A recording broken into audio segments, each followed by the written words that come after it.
सरकार आलोचना पर स्थगित रहिला डाक्तर आंदोलन विभिन्न दाबी पूरण पर स्वास्थ्य मंत्री और सचिव प्रतिश्रुति देवा ओमसा पक्षर डाक्तर आंदोलन गोटे मास स्थगित रखा जायछि। ओमसार केंद्रीय कार्यनिर्वाही कमिटीर बैठक पर यह निष्पत्ति नि बारंबार दाबी सत्वे डाक्तर मान दाबी पूरण हेउ नथिबारु आज डाक्तर माने कला बैच और कला पोशाक पिंधि प्रतिवाद करिवार घोषणा होइतिला।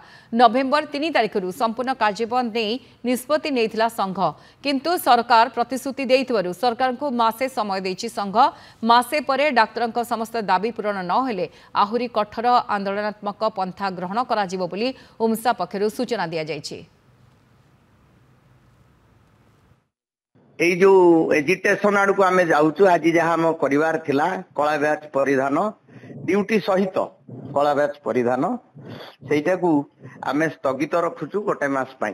कला हमर असंतोष कला बैच माध्यम रे प्रदर्शित हेई थांता ताकू आमे गोटे मास स्वास्थ्य मंत्री अनुरोध क्रमे आमे ताकू स्थगित रखिछु। एहा परे जदि मासे भितरे माननीय स्वास्थ्य मंत्री और स्वास्थ्य सचिव तरफ प्रतिश्रुति गुड़िक दि जाइथिबा प्रतिश्रुति जदि से ठीक भाव में कार्यकारी न करती ताले आमे निश्चित भाव आउ किछि स्ट्रिक्ट एजिटेशन मुहा रहिबु।